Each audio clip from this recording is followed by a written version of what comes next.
What up is Marcus with Dynasty Football Dads. We are doing a free jersey giveaway through March. So March 1st, I will be picking a random subscriber and they will be getting themselves a free jersey. All you have to do is subscribe.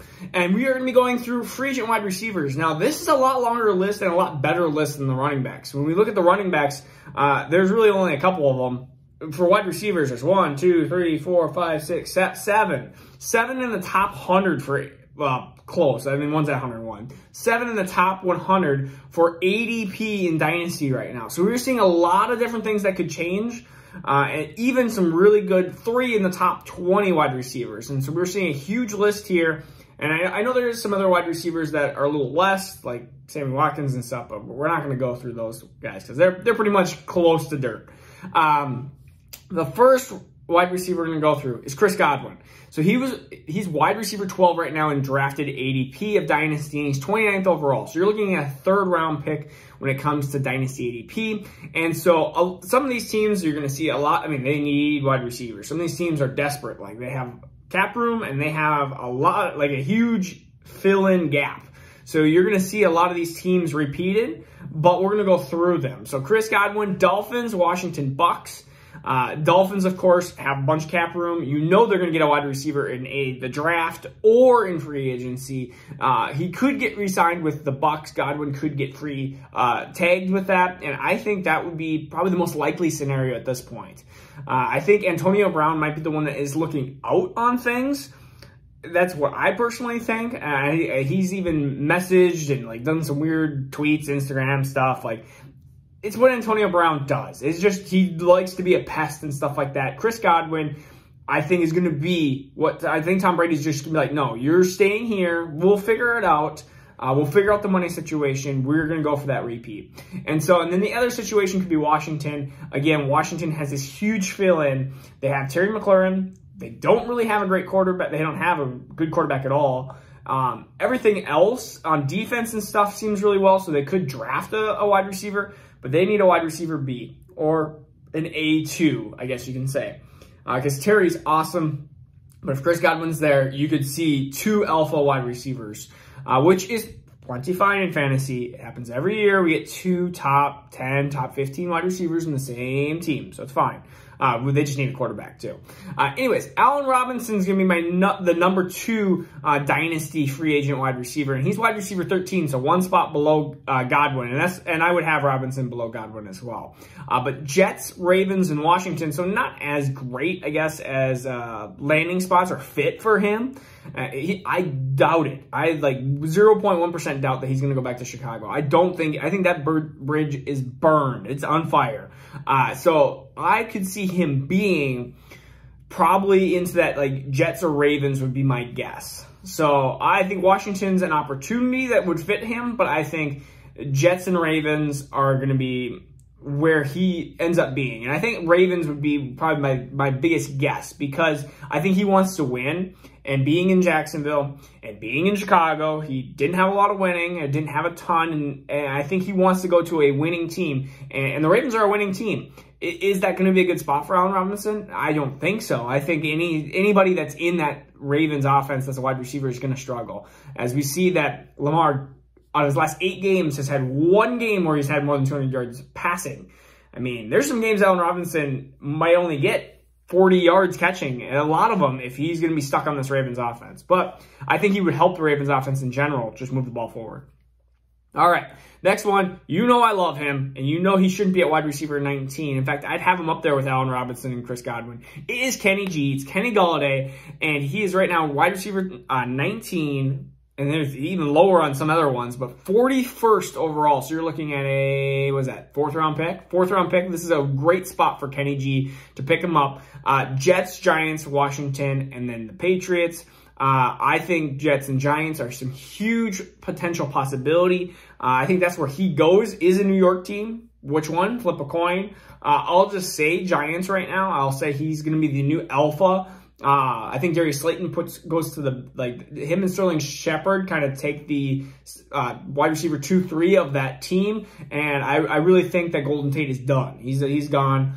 And so what we look at is we look at Kenny Golladay being the new de facto #1 there. And I think he's going to get a lot of targets. I think they're going to open up the ball a little bit more for Daniel Jones here. And I think they're going to try to take a step forward, hopefully with Saquon Barkley at running back. Hopefully he's back to healthy. I know that he'll be back, but I'm just saying hopefully he's back to being healthy, because I know that was a struggle. With their offense just looked bad without him. So, and next wide receiver, this is going to take a little drop. So if you're looking at, I mean, for me at least, it's going to be JuJu. And he's wide receiver 22. He's 47th overall. And for him and Kenny Golladay, I have a huge separation between them. I know some people don't. But JuJu, I see him going to like a Patriots or a Washington. I've seen Ravens, but I don't think he's going to go to the Ravens, because I don't think he's going to go against Pittsburgh. Like I don't see that. Maybe he's a revenge type. If he does TikTok videos as a Raven on Pittsburgh field, they might just take him out. Like that is a brutal rivalry. I usually don't do that. But JuJu, Pats, Jets, Washington, I would see him as going to like a Jets. And I think it's fine. It's a fine situation there, because it'll be him and Denzel Mims. But again, that passing offense is suspect. But, I mean, I could even see him going as Patriots, but I also think Bill Belichick would have a problem with him doing some of the extracurricular things. But I think Jets would be the #1 situation for him. And where he would go is that he would be like he wouldn't be a top 24 wide receiver for me. JuJu would be wide receiver 27, 28, somewhere in there. And I would be fine with it, because there's going to be some of the rookies that are going to be above JuJu already, with Devontae Smith, and Jamar Chase, and Rashad Bateman. Like, those wide receivers are already going to be ahead. Plus, you have a huge 2020 class that's ahead of him as well. All right, next one is going to be Will Fuller, and he's just a different type of wide receiver. We're talking straight line speed. We were talking about a different fit for him. I see him as Texans, Packers, Colts. So we look at him being kind of that open up to wide receiver. I think perfect fit would be Packers for him. Packers either need one of two type of wide receivers. They need MVS that can catch. That's Will Fuller. Or they need like a Rondell Moore, Percy Harvin, Kadarius Toney type of wide receiver. Some of the short dump off and then run after catch.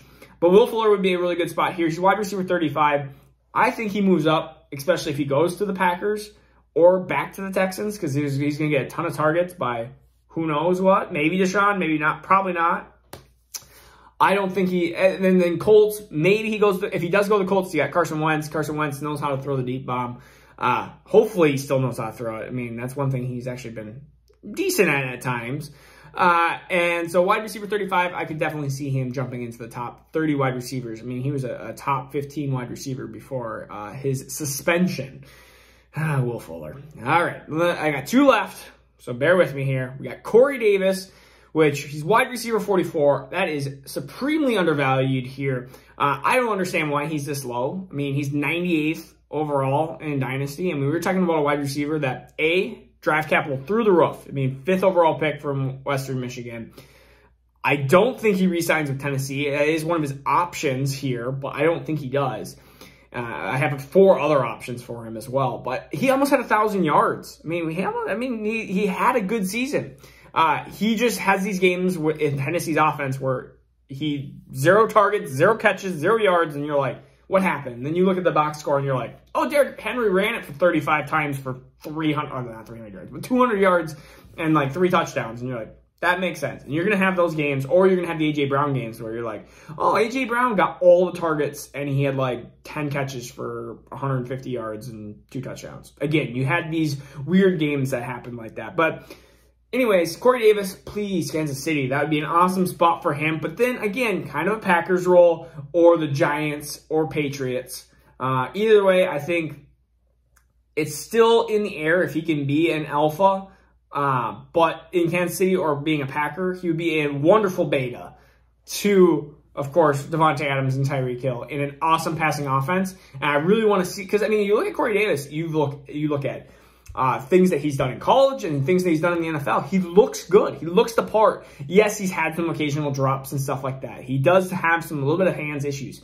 But if you look at like his talent on the field, it still looks really good. He just has not found his fit in that offense. So this is where, and I know it's rare that a player gets better, like supremely better with a different team if he hasn't performed great with his first team. But I think Corey Davis could be that exception to the rule. I mean, he has that extreme draft pick or that extreme draft capital that not a lot of players have. There's very few wide receivers that get drafted top 5 overall. I mean, we're talking like if Jamar Chase went to Tennessee for four years and all of a sudden didn't do well, well, where would you put him? Like, because Jamar Chase, I mean, we know his talent and we know he's good, but if he just gets stuck in an offense that's not great for 4 or 5 years, then goes to another team that might be really good, you'd be like, oh, wow, Jamar Chase, like a resurgent. This could be that Corey Davis type. And we've seen wide receivers have their weird 5th-year breakout. JuJu Parker is one of them. And Brashard Perryman has shown bright spots when he's not hurt and falling apart. All right, anyways, Corey Davis. My last one is Curtis Samuel. He's wide receiver 46. He's 101st overall. I'm just going to round it to 100 so I can say top 100. But Bears, Lions, Patriots, Carolina. I think he could go back to Carolina. I think he could be a Lion. He would be a good fit. I think the Lions don't have a lot of money, and that's a big issue.